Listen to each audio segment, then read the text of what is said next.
سلامونه مرګرو یو درې حدیث در باندې اورم ما کوشش کوي دا حدیثونه تاسو په خپله واورئ او چې څومره هم کولی شئ دا حدیثونه تاسو شیر کړئ انشاءالله چې ستاسو به صدقه جاریه ده دا به ستاسو کېږي نو کوشش وکړئ دا درې حدیثونه در سره شیر کومه دا را سره واورئ د قاري صاحب محترم د خولې اورو چې دی په دې حدیثونو کې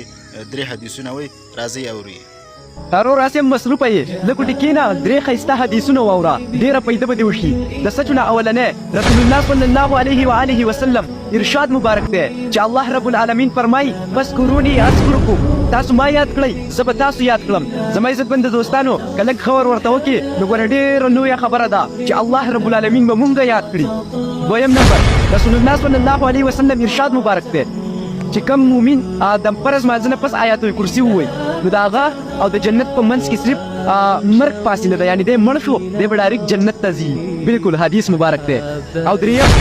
رسول الله صلی الله علیه وسلم